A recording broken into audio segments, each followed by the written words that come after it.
성도의 교제 우리 앞뒤 좌우로 인사 나누겠습니다. 할렐루야 합시다. 시작. 할렐루야. 예, 지난 주일에는 우리가 시편 111편 말씀으로 할렐의 삶이라는 제목으로 하나님 말씀을 선포했습니다. 어떻게 할렐, 힐렐의 감사의 찬양의 삶을 한 주간 살고 계십니까? 우리 수요일에는 웨스트민스터 신앙고백서 강해 계속해서 진행할 때 오늘은 8장 중보자 그리스도의 6항에 해당하는 구약 백성에게 미친 구속사역이라는 제목으로 구약 시대에는 어떻게 그리스도인들이 구원을 받았는가, 성도들이 어떻게 죄사함을 받았던가, 믿음이 어떻게 작용했는가, 굉장히 좀 어려운 주제인데요. 다뤄보려고 합니다. 우리 다 함께 따라하겠습니다. 구약 백성에게 미친 구속사역. 시작. 구속 백성에게 미친 구속사역. 신약 시대야 예수 그리스도께서 십자가에 죽으심으로 말미암아 부활하시고 승천해서 우리가 그걸 믿음으로 말미암아 구원받는다고 하는 말을 하기 너무 좋죠.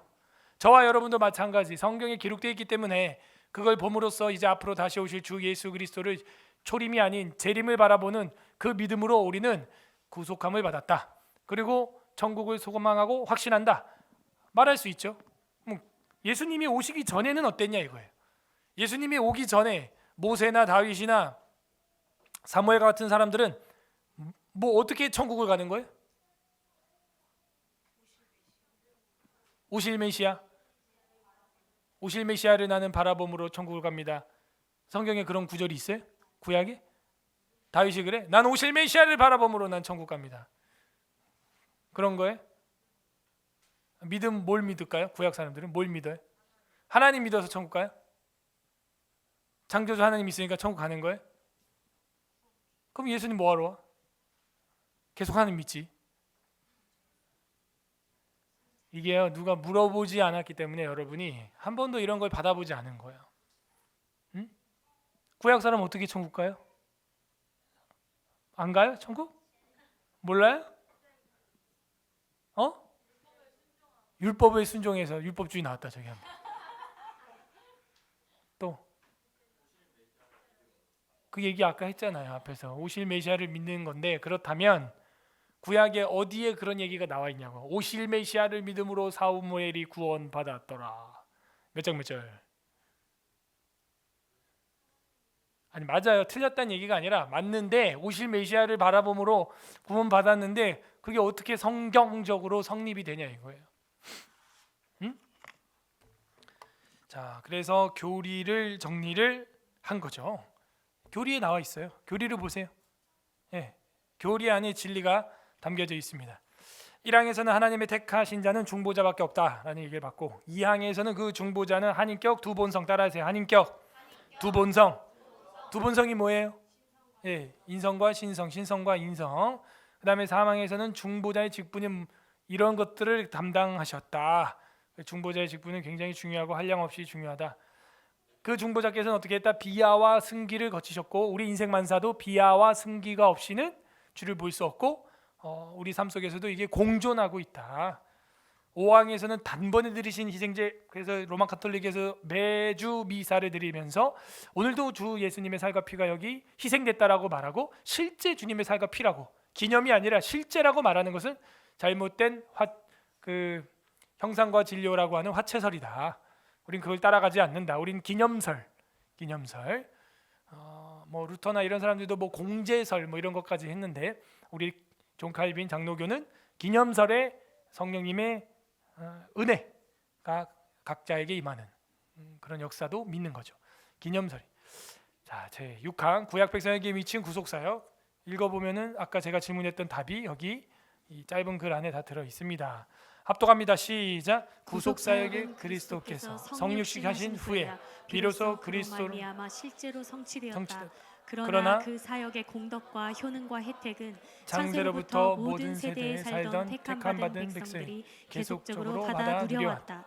그가 성육신 하기 전에 그것들을 누리는 방편들은 그를 계시하며 상징적인 약속들과 예표들과 희생제물들이었으며, 이 방편들을 통해서 그리스도가 곧 뱀의 머리를 상하게 할 여자의 후손이요 창세로부터 죽임을 당한 어린 양으로 계시되었다. 그는 어제나 오늘이나 영원토록 동일하신 분이시다. 아멘. 답이 다 나와 있어요? 안 나와 있어요? 나와 있죠. 그래서 이 교리라고 하는 것은 우리 인생과 신앙의 정답이에요. 정답. 요약을 해줬기 때문에 나무의 수심과 같은, 척추와 같은 그런 걸 보여주고 있는 겁니다. 구속사역, 구원사역은 그리스도의 뭘 한 후에야? 성육신을 한 후에야. 이 성육신이라는 단어도 성경에는 없어요. 이런 걸 교리라고 하는 거예요. 하나님께서 성자 하나님 예수 그리스도를 이 신이시고 같은 본체이신 주님을 육신으로 이 땅에 보내신 교리, 이거를 성육신이라고 하는 단어로 우리는 교리화하여 단순하게 표현하게 된 것입니다. 요한복음에 특히 이 부분이 많이 나왔죠. 말씀이 육체가 되어 우리 가운데 거하심에, 그의 영광을 보니 독생자의 영광, 아버지의 영광인데 은혜와 진리가 충만하더라. 요한 1서 1장 14절 있습니다. 시작. 말씀이 육신이 되어 우리 가운데 거하심에 우리가 그의 영광을 보니 아버지의 독생자의 영광이요 은혜와 진리가 충만하더라. 요한복음 1장 14절. 말씀이 육체가 되어서 오셨다. 되어서. 입어서라는 표현도 물론 있지만 우리는 그 입어서라는 것을 옷처럼 입었다 벗었다 하는 그런 이원론적이거나 영지주의적 해석으로 보지 않고 되어서 왔다는 걸 입어서라고도 말할 수 있는 거라는 걸 우리는 개념화해야 됩니다. 누군가 입어서라고 했을 때는 그거는 되어서입니다. 완전히 되어서지 단순히 껍질을 입었다 벗었다 할 수 있는 우리 외투 잠바와 같은 코트와 같은 그런 육체를 입고 온 예수님이 아닙니다. 하나예요. 하나. 그죠? 성육신하신 후에야 비로소 그로 말미암아 실제로 성취되었다. 뭐가? 구속 사역의 성취, 실제로 취하게 된 것, 이루게 된 것, 성공하여 취하게 된 것은 결국은 말씀이 육체가 되어 오는 그 영광스러웠던 순간에 성취가 되는 겁니다. 성취가. 여러분도 자녀를 낳아서 출생을 하는 그 순간에 자녀를 얻게 되는 성취를 이루는 것이죠. 그 자녀가 태어나는 그걸 보고 안고 키우는 그 순간에 자녀의 부모가 되는 일이 성취가 되는 겁니다. 말로만 막연하게 초음파로 뭐로 아무리 해봐야 태어나지 않으면 보장이 안 되는 거예요. 태어나서 정말 육체화된 자녀. 충격이죠. 저도 그 첫째 낳았을 때 굉장히 충격이 뭐였냐? 눈이 있고 코가 있고 손가락이 있고 발가락이 있고 그거를 육체를 실제로 보는 순간 굉장히 충격입니다. 왜? 인생에서 처음 보는 거거든요. 우리 먹는 거 맨날 밥 먹고 뭐 된장국 먹고 그랬는데 어떻게 손가락 10개가 움직이고 발이 움직이는 그런 생명이 사람이 태어나냐? 이거는 신비 중의 신비요. 기적 중의 기적입니다. 첫 아이를 낳았을 때 받았던 그 충격과 눈물을 여러분은 아마 기억을 하실 겁니다. 하물며 하나님께서 육체가 되어 이 땅에 오셨다? 이거는 더 강력한 충격 중의 충격. 우리가 그렇게 받아야 되는 거예요. 그래서 결혼을 하고 자녀를 낳고 해야 뭐가 돼요? 신학이 되는 거예요. 조금이라도 신학이. 그래서 저희 교단은 결혼 안 하면 목사 안수를 안 줍니다. 예외는 몇 명 있긴 있는데 그 군목을 간다든지 해서 조건부로 계약을 걸고 목사 안수를 미리 주는 그런 특수 경우 외에는 안 줘요. 어떻게 하나님 아버지를 알 수 있냐 이거죠. 아내와 남편의 관계로 자식과 부모의 관계로 성경은 쓰고 있습니다. 그게 신학이에요. 저랑 그때 토론하고 했던 그 감리교단의 그 김요한 목사님 어저께 밤에 카톡이 왔어. 나랑 그때 그 사건 이후로 카톡을 잘 안 하는데 내가 그 사람 여기 모신 이후로 카톡을 3년 동안 한 번도 딱 뭐지? 딱 봤대. 결혼합니다. 그럼 그렇지. 내가 가리라. 반드시 가리라. 그러면서 제가 한 얘기가 있어요. 드디어 하나님 아버지의 심정을 배울 수 있는 가정신학교 개교를 함을 축하드립니다. 그렇게 하는 거죠. 고마운 거죠. 감사한 일이죠. 제 속이 시원하더라고. 가야지. 어떻게 또 결혼도 안 하는데 감리교는 이렇게 목사 안수를 주는지 모르겠어요. 그것도 조건부가 있는 건지 모르겠는데 아무튼 신학이 그런 거예요. 로마 카톨릭하고 완전 반대죠. 로마 카톨릭은 뭐예요? 결혼하지 말라는 거예요.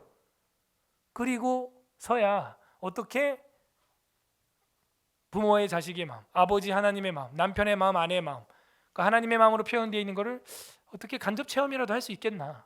쉽지 않죠. 예수 그리스도께서 성자 하나님으로서 성육신에서 성취하셨다? 이거 그냥 우리는 그냥 글씨로 읽는 거예요. 언제까지는? 육체를 낳아보기 전까지는. 그거 와닿지 않습니다. 실제로 성취되는 순간에 느껴지는 거죠. 갈라디아서 4장 4에서 5절 읽어보세요. 시작. 때가 참에 하나님이 그 아들을 보내서 여자에게서 나게 하시고 율법 아래에 나게 하신 것은 율법 아래에 있는 자들을 속량하시고 우리로 아들의 명분을 얻게 하려 하심이라. 때가 차니까 여자에게서 나게 했다는 거예요. 그래서 성취하게 하셨고 율법 아래 나게 하신 것은 율법 아래 있는 자들을 속량하고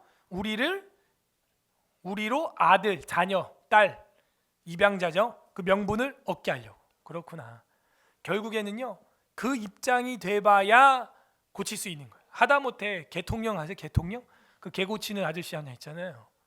되게 잘하대. 진짜. 뭘 잘하는 거예요? 개의 언어를 아는 거죠. 줄을 가지고 그냥 막 산책을 하면 되는 게 아니에요. 그 줄 가지고도 많은 훈련이 필요해요. 예? 내가 줄을 땡겼는데도 안 온다?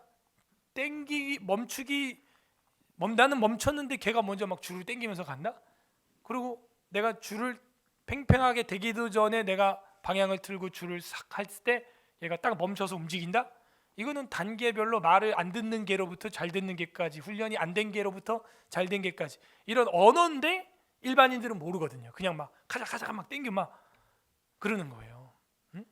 길 가는 사람한테 막 짖는데 하지마 여여여여 이렇게 했어.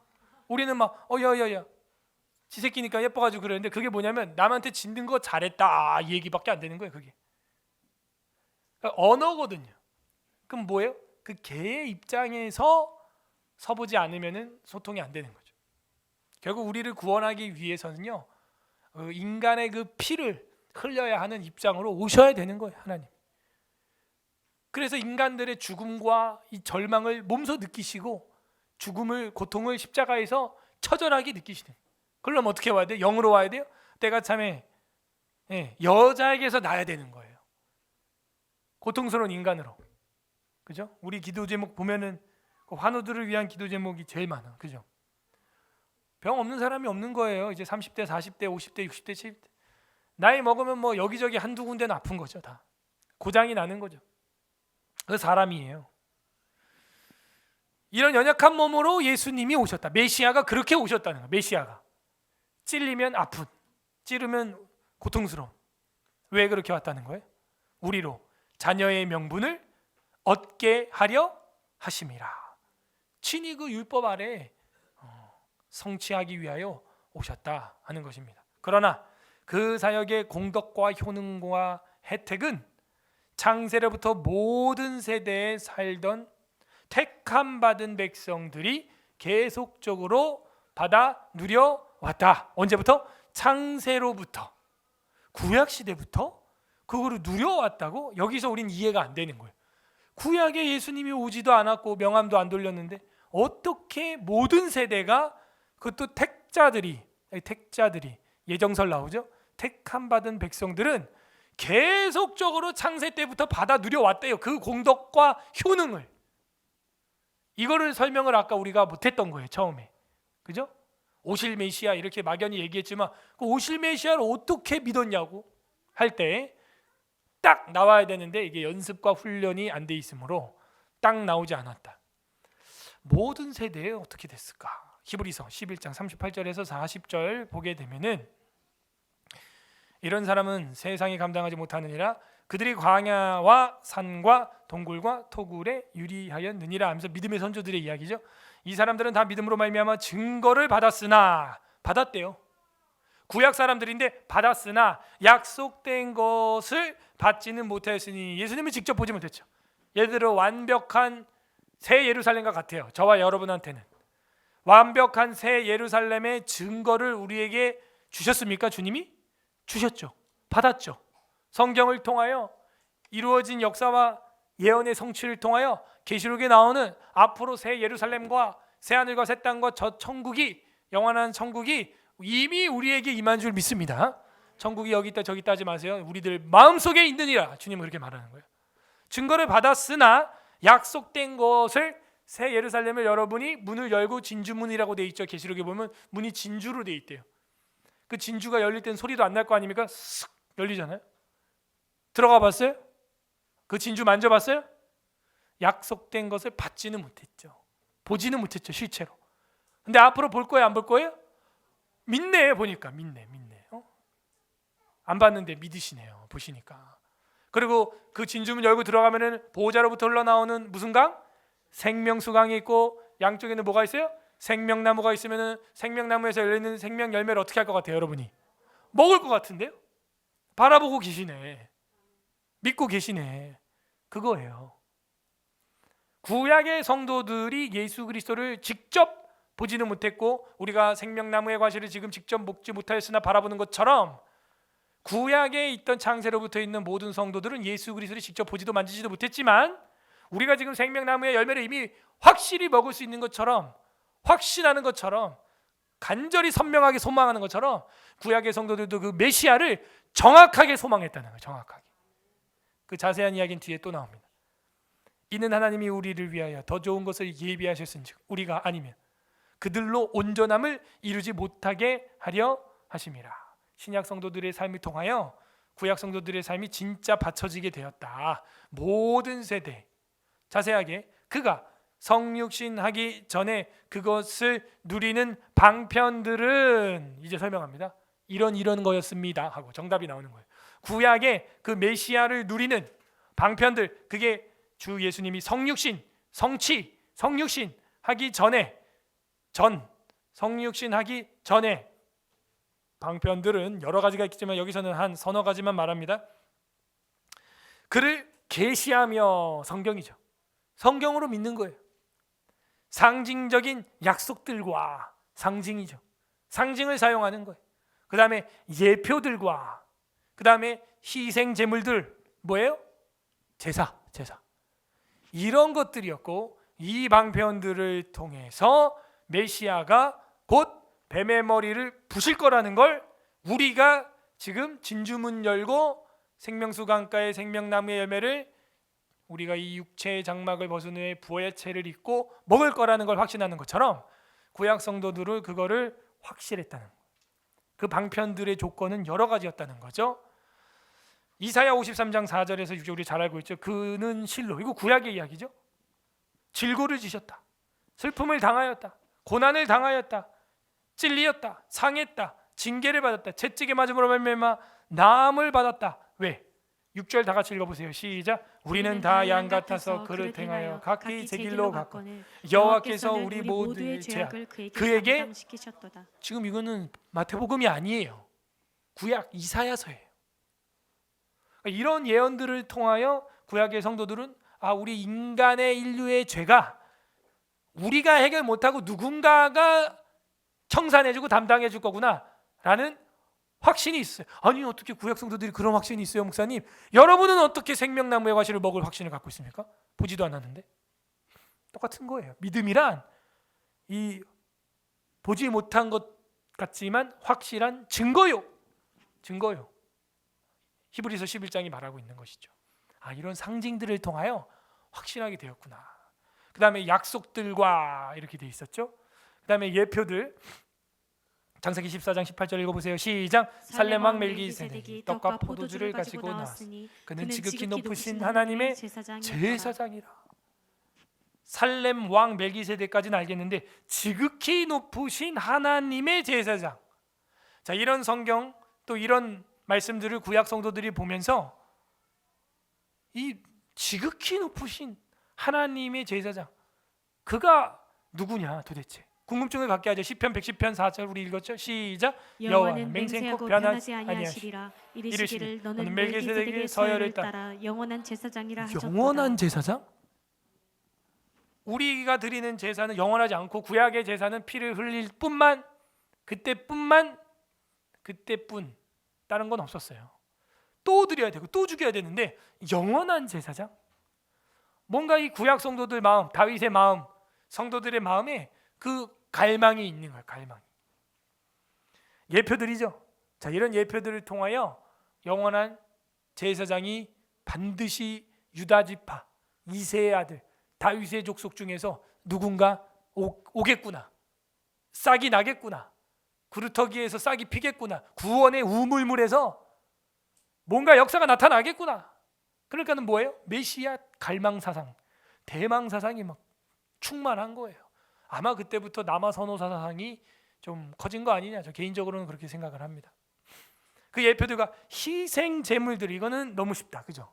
희생 제물들은 우리가 레위기에서 공부를 많이 했죠. 민수기 19장 2절 시작. 여호와께서 명령하시는 법의 율례를 이제 이르노니 이스라엘 자손에게 일러서 온전하여 흠이 없고 아직 멍에 매지 아니한 붉은 암송아지를 네게로 끌어오게 하고.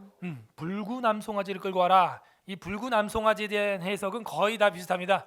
이게 뭐 피부가 붉은 거 그런 거보다도 이제 피를 많이 흘리는 희생제의 암송아지, 멍에를 매지 않았다라는 표현. 이거 뭐예요? 세속의 일을 한 번도 해보지 않았던 송아지라는 거예요. 세상과 전혀 접촉이 없었 깨끗한 그런 송아지. 누구를 의미하는 것 같아요? 그죠? 메시아. 상징들이죠. 상징들. 붉은 암송아지. 예수님이 온몸에 채찍으로 맞고 피가 물들어서 어떻게 했어요? 온몸이 붉은 암송아지 같았죠. 피바다였죠. 옷이 물들었죠. 그거예요. 근데 구약에서 그런 희생을 보면서 사람들 마음이 어떨까? 어떨까요? 예? 멍에를 매지 않았던 이 붉은 암송아지, 어린 양일 수도 있어요. 멍에를 안 매봤기 때문에. 그죠? 그 어린 양 얼마나 예뻐요. 이번 주에도 제가 신방이 양평에서 있어갖고 가는데 2시간 반, 집에 오는데 한 2시간 반. 우리는 아주 전국구야. 아무튼 양평까지. 그러니까는 우리 양평에 있는 성도가 숙소를 잡아줬어. 하루 자고 가라고. 자는데 더 힘든 것 같고 막. 아무튼 그래서 잘 자고 왔는데 양떼 목장이 양평에 생겼더라고요. 그래가지고 가서 애들이랑 봤죠. 새끼 양이 올해 40마리가 태어났대. 너무 예쁜 거야. 근데 저는 그 어린 양 보는데 그 다른 사람들도 있는데 제가 우리 그 집사님하고 애들한테 보라! 하나님의 어린 양이 이러다. 하나님의 어린 양이 누구냐? 그때 애들이 예수님. 봐봐, 그렇게 예쁜 양 막 만져도 돼. 하도 손 타가지고 막 그 예쁜 양을 피로 물들이려면 어떻게 해야 되는 거예요? 끔찍한 겁니다, 여러분. 사실은 성막 체험 그런 것도 좋지만 정말 이 어린 양을 잡는 것도 애들이 봐야 돼. 이 영상으로도 큰 양 잡는 거 보면 그냥 뭐가 한번 딸 때만 매 하고 끝이에요. 그 뒤로 그냥 수도꼭지처럼 물이 컬컬컬 나와도 가만히 죽어가요. 그냥. 그게 우리 주님의 희생이. 베드로가 이해가 안 되는 거예요. 막 때리고 막 침 뱉고 이러는데, 자, 주님이 이제 능력을 보여줄 때가 됐는데 왜 저러고 계실까? 뭐 그러고 막 온몸에 막 채찍을 막 갈기갈기 막 피가 철철 흐르는데, 그러니까는 옆에 누가 와가지고 소녀가 와가지고 너가 그와 한당이라 네 말투가 증거한다 했더니 아니라 저주하여 맹세하여 가로되 내가 도무지 알지 못하노라 3번이나 부인하고 도망가는 거예요.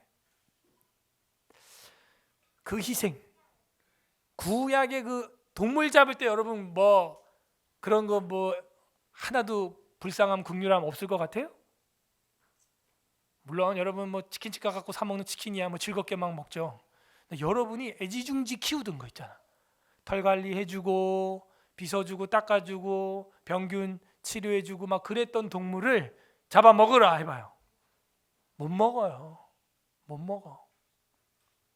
닭도요, 우리가 치킨 다 만들어 놓은 거 먹으니까 먹죠. 여러분 집에서 키우던 거 그 잡아 먹으라고 해봐요. 일단은 막 그 목을 쳐야 되고요, 피 빼야 되고 배 갈라야 되고 그 털 뽑으려면 뜨거운 물에 넣어가지고 우두둑 우두둑 다 빼야 되고, 그거 다 하고 나면 이제 지쳐서 못 먹어요. 희생이라고 하는 건 뜨거운 피를 흘려야 되는 거예요. 그걸 내 손에 묻히고 그걸 먹으려면요 평소에 정을 주지 말든지 그러고 키워야 됩니다. 정 주고 키운 다음에 저희 아버지도 소 돼지 많이 하셨는데 소 팔 때는요 집 나가셨어요. 그건 누가 팔러 가?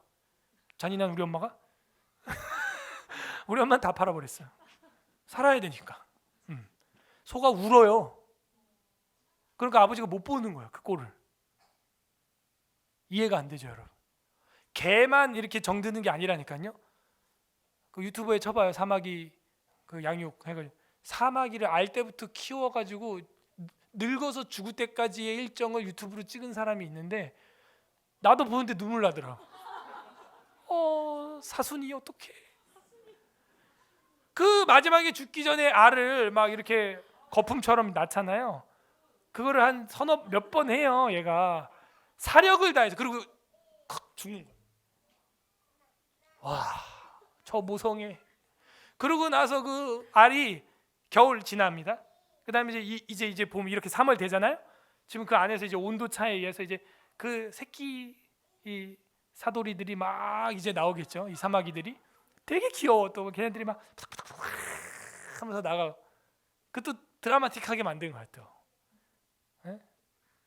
그 사마귀 못 죽여요. 그러면 그래서 정 들어가지고 그거 어떻게 죽이겠어요, 여러분? 한방에서는 고양이도 삶아 먹던데. 여러분 집에 고양이 있어요? 고양이 있는 집 있죠? 저희 집에도 있는데 모르겠어요. 그 키우던 거는 쉽지 않죠. 사실은 쉽지 않아. 하물며 그 양, 그것도 쉽지 않습니다. 하물며 독생자 예수 그리스도가 십자가에서 희생제물이 되셨다. 이건 충격인 거예요. 충격. 여러분이 제사 드렸다면 구약에서 피 흘리면서 의문 갖지 않겠어요? 이거 언제까지 해야 돼? 이거 다음 주 또 피 흘려야 되고 또 피 흘려야 되고 이거 언제까지? 이거 한번 흘리면 되는 거 아니야? 또 뭔가를 바라보는 거죠. 뭔가를 대속의 궁극적 대속, 그죠? 메시아가 와서 이 모든 걸 끝내주실 것이다. 얼마나 간절했겠어요. 얼마나 간곡히 사모했겠어요. 이거죠. 이게 구약의 방편들인 거예요. 상징과 약속들과 예표들과 이런 희생 제사들을 드리는 그 성도들의 입장에서 여러분 생각해요. 여러분도 지금 예배 드리고 우리야 예배와 감격이죠. 제사랑은 다르죠. 그냥 찬양하면 되는 거. 찬양하고 막 할렐루야 하고 막 이것도 우리가 평생 하면서 어떤 생각을 가져요? 주님 언제 오시나? 주님 다시 오실 때까지 나는 이 길을 가리라. 인내하자. 조금만 더 참자. 주님 내가 가서 보든 주님이 와서 보든 보리라. 그러면서 예배를 통해서 또 우리가 뭐예요? 은혜의 방편이죠. 그 은혜의 방편으로 우리는 신약 시대에 지금 생명나무의 과실을 먹을 그날을 바라보고 있는 것처럼 구약의 성도들은 더 지극한 방법으로 방편으로 지극정성의 방편으로 이런 걸 한 거예요. 제가 볼 때는 구약 성도가 구원 못 받는 게 더 이상한 거죠. 구약 성도가 우리보다 더 간절하면 간절했지 우리처럼 이렇게 대충 하지 않는다고요. 줏대머리 없이 막 이랬다가 저랬다가 왔다 갔다 막 이러지 않는다고요. 구약 성도들 이스라엘 백성은 더 확실했단 말입니다. 더 확실했어요. 아세요?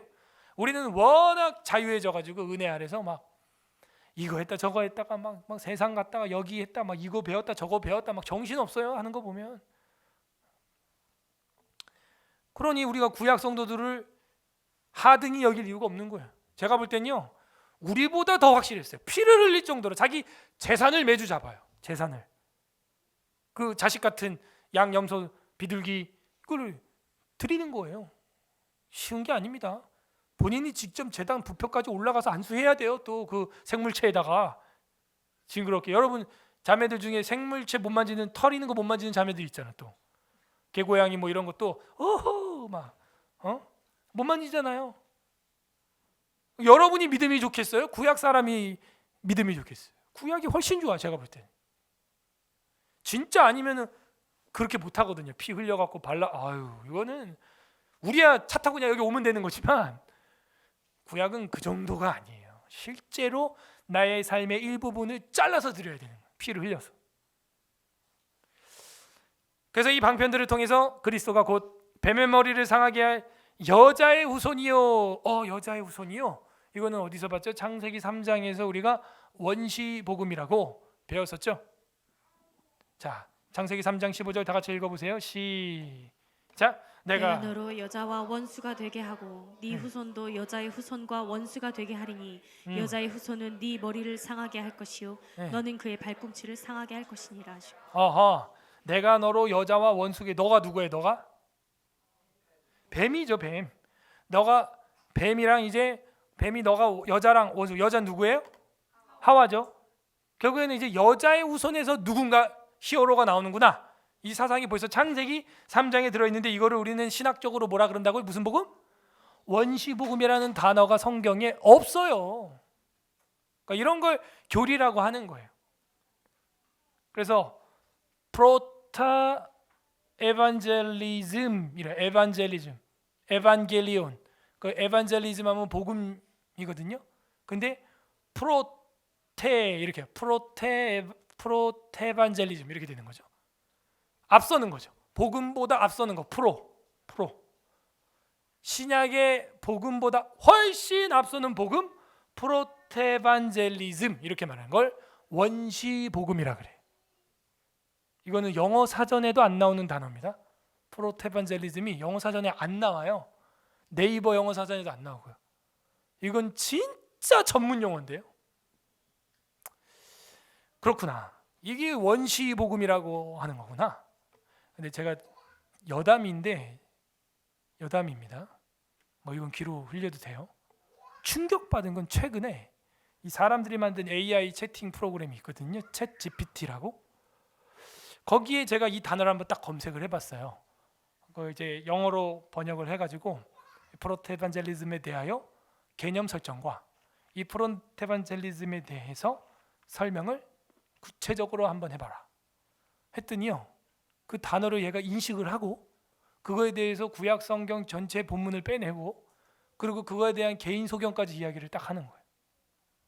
시대가 지금 그래요. 그래서 여러분 이제 공부 못한다는 소리 하면 절대 안 됩니다. 모르는데요 소리 하면 안 돼요. 챗GPT에다가 검색하면요 다 나와. 진짜 전문 분야거든요. 이 신학 분야는 진짜. 그런데 그거를 가이드라인을 어느 정도 딱 만들어주는 거예요. 깜짝 놀랐어. 그러니까 여러분도 공부하시고 신학, 뭐 교회에서 뭐 교리 이런 거 할 때 좀 어렵다. 뭐 예를 들어 섭리 1원인 섭리 교리에서 제 1원인가 이 원리가 뭔지 나한테 설명해 줘. 딱 치면요, 그냥 밑에 답이 그냥 따르르 지가 쳐요. 이렇게 따르르 타이포를 해. 따르르 제 1원인은 무엇이고 제 2원인은 무엇이고 따르르. 그리고 영어가 안 되면요 그냥 한글로 바로 쳐도 돼요. 구글 번역기를 얘가 끌어와 가지고 혼자 그거를 한글을 영어로 번역을 해서 질문을 인식을 해서 하는데 좀 느리긴 합니다. 제가 그거 보고 깜짝 놀란 거예요. 이야, 이제는 뭐 공부하려면 뭐가 중요하냐면 질문을 잘하는 습관을 들여야 된다라는 게 여기서 나오는 거예요. 이제 질문값을 잘 어떻게 넣느냐에 따라서 답이 이제 다르게 나오거든요. 똑같이 넣으면 똑같이 나와요, 답이. 아무리 챗 GPT도 AI지만. 그러니까는 질문값을 잘 넣어야 되는 거죠. 구체적이면서 굉장히 그 범위와 주제를 잘 정해주고 딱 주면요 나오는 거예요. 그래가지고 그냥 탁 질문해 놓고 차 한 잔 딱 마시면요 얘가 A4 용지 한 페이지 되는 분량으로 막 혼자 치고 있어요. 막 무료예요. 탁. 아이들 논술지도 학원 보내는 거 그 돈 베리는 행동입니다. 그게. 거기에 이제 입력을 자기가 딱 하면 이제 거기 다 지도를 다 해줘요. 이제 다다다다다. 제가 딱 봤는데 일반 총신대학교 학부생 이상 수준 됩니다. 박사까지 수준은 안 되는데 학부생 이상 수준 되는데 이제 얼마 후에 4.0이 또 나온다는 거예요. 그건 지금의 몇 배래 또 인공지능에 이게 어마어마한 거예요. 이제. 그래서 이 원시복음이라고 하는 개념, 이런 단어 용어, 은혜의 방편 뭐 이런 표현들 모르면요 이제는 검색하면 다 나와요. 예? 굳이 제가 해줄 필요가 없어요. 다만 이제 한계는 있더라고요. 우리가 주석할 수 있는 그 토타 스크립트라, 솔라 스크립트라, 토타 스크립트라 그런 뉘앙스. 근데 그것도 값을 넣어주면 돼요. 값을 넣어줘가지고 하면은 어느 정도 나옵니다. 그래서 이 원시복음에 대해서 딱 제가 검색을 해보고 찾아보고 했는데 뭐 챗 GPT도 똑같이 얘기하는 거예요. 복음 중에서도 앞서는 복음. 왜? 프로라고 하는 단어는 뭐뭐 앞에라는 단어이므로 프로테반젤리즘이라고 우리는 원시복음을 부른다. 이런 얘기를 인공지능이 하는 거예요. 인공지능이. 진짜 충격입니다.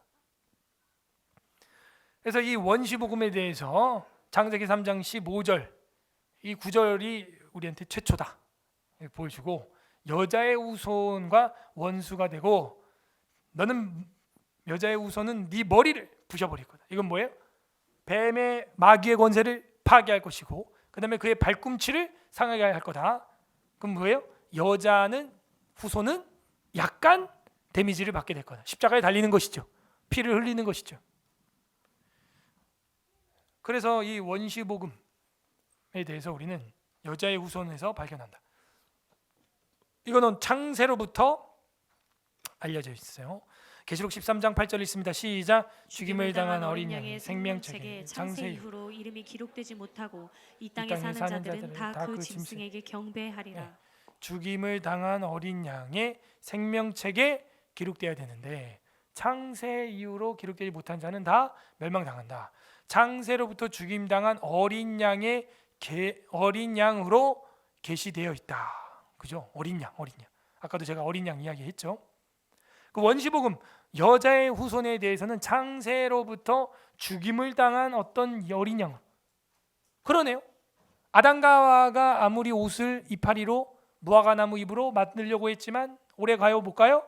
못 가니까 하나님이 무엇으로 옷을 만들어 주나요? 가죽옷. 무슨 가죽인지 성경은 쓰지 않아요. 대충 나오죠. 여러분 느낌이 오시죠? 어떤 동물의 가죽일까요? 그게 그렇다라고 우리는 봅니다. 그리고 아벨도 양치는 자라 이렇게 나가는 거예요. 그 심볼이 있잖아요. 심볼리즘. 그 해석이 더 가깝지 말 가죽일 것입니다. 이거보다는 훨씬 더 낫다는 거예요. 제가 볼 때는. 그게 뭔 가죽인 줄 어떻게 알고 남궁 목사 양 가죽이라 그래? 하면서 제가 그럼 무슨 가죽이라고 생각합니까? 얼룩말이요. 그거보다는 그래도 양 가죽이라고 말하는 게 더 신학적이라는 거예요. 제가 볼 때는. 그대 인생이 얼룩덜룩이다 진짜. 얼룩말은 아닌 것 같아. 점박이 그런 거 아니죠. 그렇구나. 창세로부터 죽임을 당한 어린 양으로 계시되어 있다. 이 학자들은 벌써 알고 있는 거예요. 주님이 아담과 하와에게 만들어줬던 그 가죽옷은 동물 거고 동물을 누군가 죽었다 이거예요. 누군가 살아있는 게 죽었다. 이거는 슬픈 일이에요. 그는 어제나 오늘이나 영원토록 동일하신 분이다 하면서 구약의 성도들이 구약에서 메시아를 통하여 구원받은 것, 그리고 신약 성도들이 다시 오실 재림주 메시아를 바라보면서 구원받는 것, 이거는 어제나 오늘이나 영원토록 동일한 신앙인 줄 믿습니다.